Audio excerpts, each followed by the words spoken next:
जिस निष्ठा के साथ आप प्राकट्य महोत्सव कर रहे हैं कल के अवतार का, कहीं ऐसा तो नहीं कि आने वाले समय में लोगों को पता चले कि आचार्य प्रमोद कृष्णम ही कल के अवतार थे? इतना देखिए, भगवान श्री कृष्ण ने भी धर्म कर्म किया और राजनीति भी की, और यही सब काम आप भी कर रहे हैं। देखिए, मुझे याद है 10-12 साल पहले एक व्यक्ति टेलीविजन पे अचानक प्रकट हुए थे। उन्होंने कहा मैं कल की अवतार हूँ। हाँ हाँ। दूसरे एक मैसूर के पास में प्रकट हुए, उन्होंने कहा मैं कल की अवतार हूँ। लेकिन मैं साफ तौर से कह रहा हूँ और एक एफिडेविट देने के लिए तैयार हूँ कि मैं कोई अवतार नहीं हूँ। मैं एक साधारण मनुष्य हूँ, भगवान कल्कि का भक्त हूँ।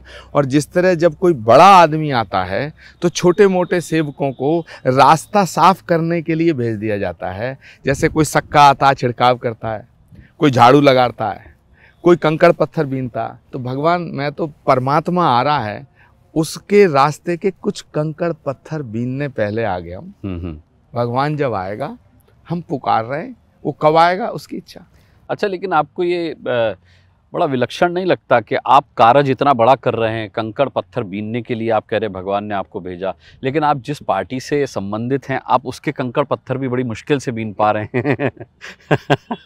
मैं देख रहा हूँ कि बहुत बड़ा चैलेंज बन गया है कांग्रेस में आपके लिए, और आप कांग्रेस के लिए, दोनों ही एक दूसरे के लिए बड़ा चैलेंज बन गए। अनुराग जी, मुझे लगता है कांग्रेस के लिए मैं चैलेंज नहीं हूँ, ना मेरे लिए कांग्रेस चैलेंज। आपकी बेबाकी तो चैलेंज हो सकती है। अगर कांग्रेस मेरे लिए चैलेंज होती तो मैं कांग्रेस में क्यों रहता, और कांग्रेस को मैं अखरता तो कांग्रेस मुझे क्यों रखती। कांग्रेस में एक कोटरी है, कुछ लोगों का एक गैंग है। अच्छा। वो जो कोटरी है, ये वो कोटरी है जिसने कांग्रेस को बिल्कुल बर्बादी के कगार पे लाके खड़ा कर दिया है। ये वही कोटरी है जिसने राहुल जी के परिश्रम को, उनकी मेहनत को, उनके कद को, उनकी तमाम तपस्या को भंग करने का काम किया है। ये एक ऐसी कोटरी है जो कांग्रेस को कांग्रेस के रास्ते से हटा के, या ये कहिएगा कि कांग्रेस को गांधी के रास्ते से हटा के, कांग्रेस वो पार्टी है जो महात्मा गांधी के रास्ते पे चलती है। कांग्रेस वो पार्टी है जो सुभाष चंद्र बोस, पंडित नेहरू, इंदिरा गांधी, अशफाक उल्लाह खां, मौलाना आज़ाद, इनके रास्ते पे चलती है। कांग्रेस वो पार्टी है जो सर्वधर्म संभाव के मार्ग पे चलती है। कांग्रेस वो पार्टी है जो विश्व बंधुत्व और वसुधैव कुटुंबकम के सूत्र को आत्मसात करती है। और ये मैं कहने के लिए नहीं कह रहा हूँ। महात्मा गांधी की हर सभा की शुरुआत होती थी रघुपति राघव राजा राम, पतित पावन सीताराम।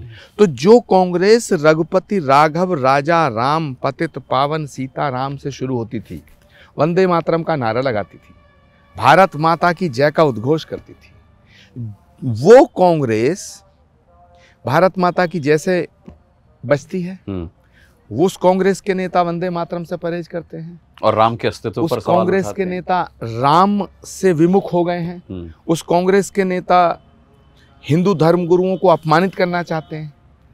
तो मुझे लगता है कि वो लोग महात्मा गांधी के रास्ते से हटा के इस कांग्रेस को मार्क्स के रास्ते पे ले जाना चाहते हैं, वामपंथ के रास्ते पे ले जाना चाहते हैं। इसीलिए कांग्रेस जनमानस से दूर होती जा रही है।